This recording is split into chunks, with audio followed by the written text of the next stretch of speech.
for the game. It's a rich thing. Hey guys, welcome back to new art video. तो सबसे पहले आप सबका शुक्रिया 500 सब्सक्राइबर करने के लिए। तो अब जल्दी से 1K भी करा दो ताकि मैं एक कंपटीशन रख सकूं। आज मैं स्टार्ट करने वाला हूं शेडिंग ट्यूटोरियल। तो सबसे पहले मैं आई से स्टार्ट करूंगा। तो सबसे पहले मैं 2B पेंसिल से थोड़ा डार्क कर रहा हूं उसकी एजिस को, और धीरे धीरे हमें लाइटली शेडिंग करनी है। सबसे पहले तो आपकी पेंसिल शार्प होनी चाहिए और लाइटली शेडिंग करनी है, बिल्कुल भी प्रेशर नहीं लगाना, क्योंकि हमें आदत होती है, बचपन से ही हमने सीखा है कि हम पेंसिल को प्रेशर से लिखते हैं। तो हमें आदत पड़ी होती है कि हम वैसे ही उससे ड्रॉ करें, पर हमें बिल्कुल भी प्रेशर नहीं लगाना। हमने बिल्कुल उसके एजिस से बिल्कुल स्लोली और स्मूथली शेडिंग करनी है, बिल्कुल प्रेशर नहीं लगाना है। डार्क करने के लिए हम प्रेशर लगा देते हैं, पर इतना प्रेशर नहीं लगाना।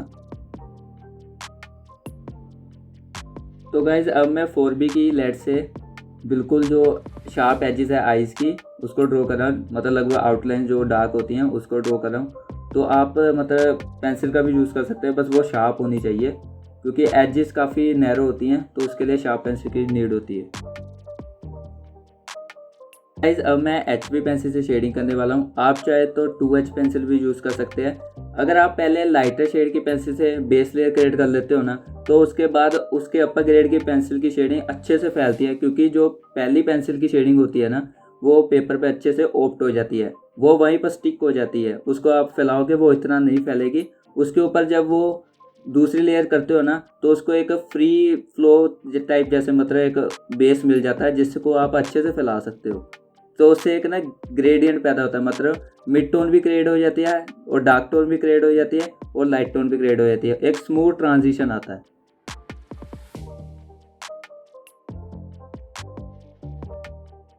तो गाइज अब मैं 6B पेंसिल से शेडिंग करने वाला हूँ जहाँ पर डार्क एरियाज हैं। तो एक चीज़ का ध्यान रखना कि आपकी शेडिंग इंप्रूव क्यों नहीं हो पा रही, क्योंकि सबसे पहले चलो एक तो स्किल तो है ही कि स्किल अभी इतनी डेवलप नहीं हुई, वो तो आपको प्रैक्टिस से ही आएगी। बट आपको अभी पेंसिल्स की नॉलेज भी नहीं है कि कितने डार्क पे हमें कौन सी पेंसिल यूज़ करनी चाहिए। तो इसलिए आपको इतने प्रैक्टिस करनी ही पड़ेगी कि आपको इतना पता चल जाए कि कौन सी पेंसिल कहाँ पर कैसे यूज़ करनी है और मुझे स्टार्ट कैसे करना है। अगर आपको वो पता चल गया ना, तो आपकी शेडिंग वैसे इंप्रूव हो जाएगी। फिर आप धीरे धीरे टेक्निक्स सीखोगे, तो उससे टेक्निक्स के जरिए आपको पता चलेगा कि हाँ, इस टेक्निक से ऐसे शेड हो रहा है और ऐसे रिजल्ट्स मिल रहे हैं। तो आपको ये सब का भी ध्यान रखना पड़ेगा कि आपको टूल्स की भी प्रॉपर नॉलेज होनी चाहिए कि कौन से टूल से कैसे रिजल्ट आ रहे हैं और कौन सा टूल्स कहाँ यूज़ करना है।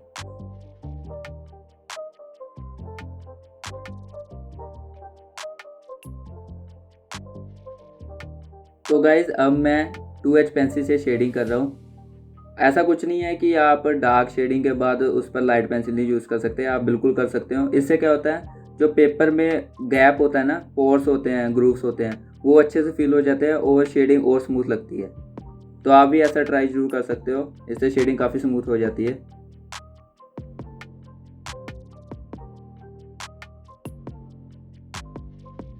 अब गाइज मैं सॉफ्ट ब्रश के साथ इसको अच्छे से ब्लेंड कर रहा हूँ ताकि ये अच्छे से मर्ज हो जाए। और जब आप इससे ब्लेंड करोगे ना, तो एक ये भी बेस लेयर की तरह ही काम करेगा। आप इसको आगे फर्दर जब डार्क करोगे ना, तो अच्छे से मतलब लुक आएगा स्केच का।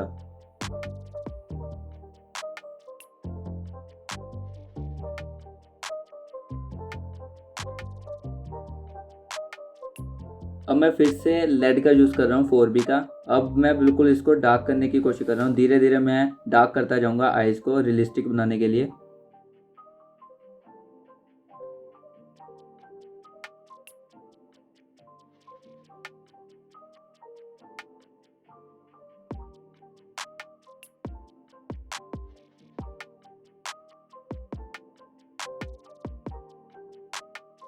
सिक्स बी की शेडिंग के बाद अब मैं 2B पेंसिल से जो आइज़ का वाइट पोर्शन होता है ना, वाइट बॉल होती है, उसमें भी शेडिंग कर रहा हूँ ताकि वो एक डेप्थ क्रिएट हो, जो कि एक तरह से शेडो ही होती है।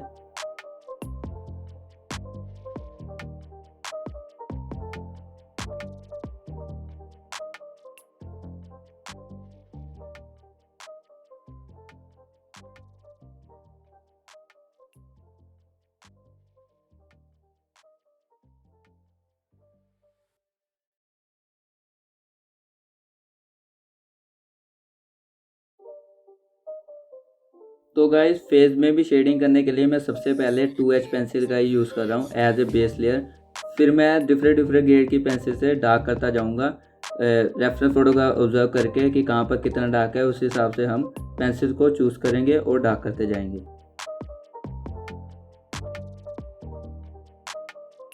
तो गाइज अब मैं 2B की पेंसिल जो कि लेड है उससे आईब्रोज ड्रॉ कर रहा हूँ, क्योंकि हमें जब भी हेयर्स ड्रॉ करने होते हैं ना तो हमें एक फाइन लेड चाहिए होती है, या फिर आप पेंसिल को अच्छे से शार्प करके यूज़ कर सकते हो।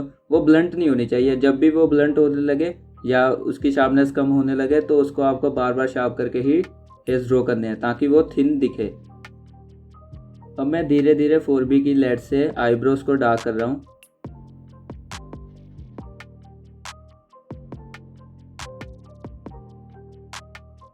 और जो लाइट हेयर्स है ना उसको मैं HB की लेड से ड्रॉ कर रहा हूँ ताकि वो लाइट दिखे और फाइन दिखे।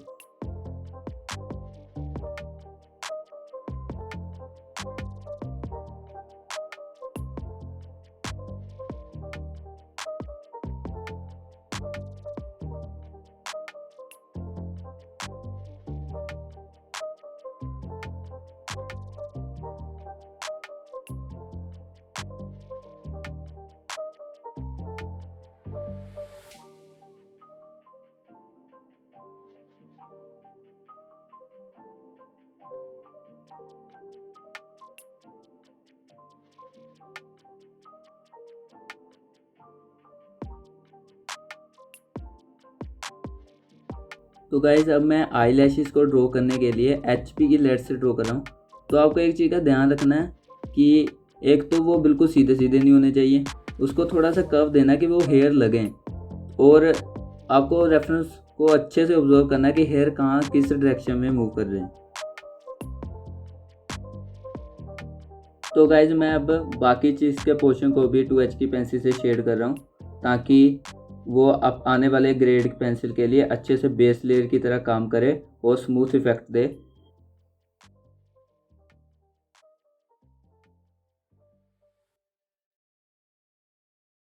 तो गाइज अब मैं HB पेंसिल से और डार्क कर रहा हूँ शेडिंग को।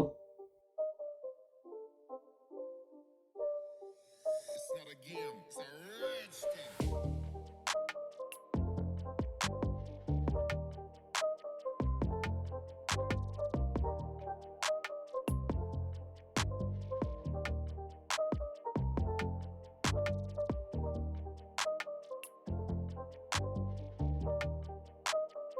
तो गाइस सेकंड आई को भी वैसे ड्रॉ करना है जैसे पहली आई को ड्रॉ किया था, उसके लिए भी सेम प्रोसीजर है, कुछ अलग नहीं है। बस आपको ऑब्जर्व करना है कि उसमें कैसे हाइलाइट्स हैं और शेडिंग कैसे है, बाकी कुछ अलग नहीं है, सेम प्रोसीजर फॉलो करना है आपको।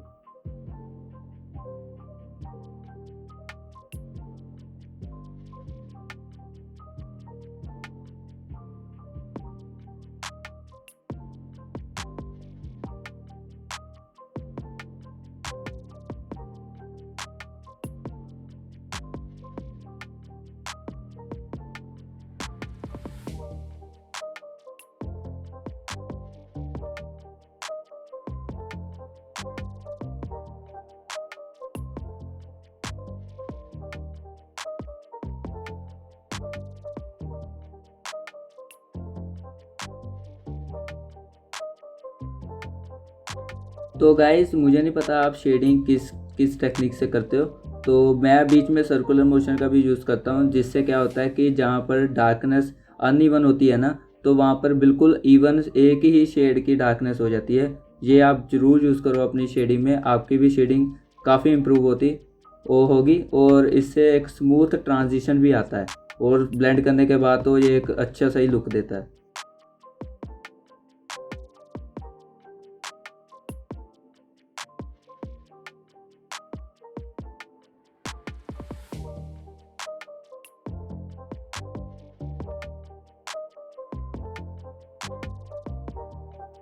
और गाइज अब मैं सर्कुलर मोशन ये इस लेड के साथ भी कर रहा हूँ जो HB की लेड है, इससे वो जो पोर्स थे ना शीट के वो अच्छे से और फिल हो जाएंगे क्योंकि ये काफ़ी फाइन होती है लेड।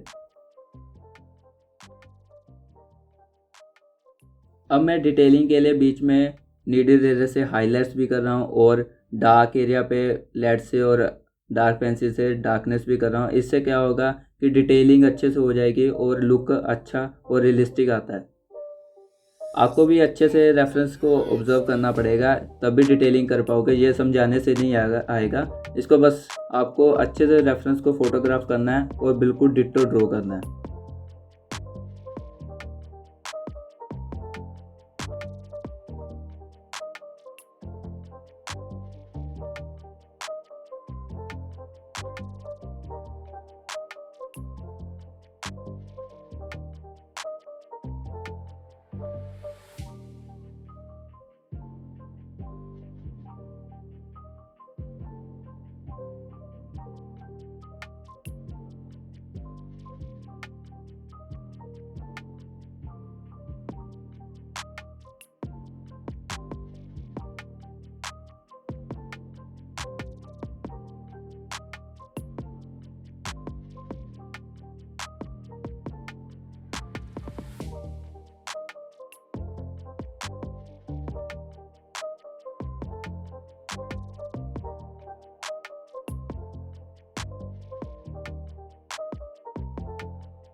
तो गाइज ऐसे ही मैं पूरे स्केच को ड्रॉ करता हूँ। तो अगर आपको आज का ट्यूटोरियल अच्छा लगा हो तो प्लीज़ लाइक, शेयर, कमेंट और सब्सक्राइब जरूर करके जाना मेरे चैनल को। ऐसे ही मैं अच्छी अच्छी वीडियो डालता रहूँगा। और अगर आपको किसी पर्टिकुलर टॉपिक पे वीडियो चाहिए तो कमेंट डाउन ज़रूर करें। तब तक के लिए बाय बाय और टेक केयर।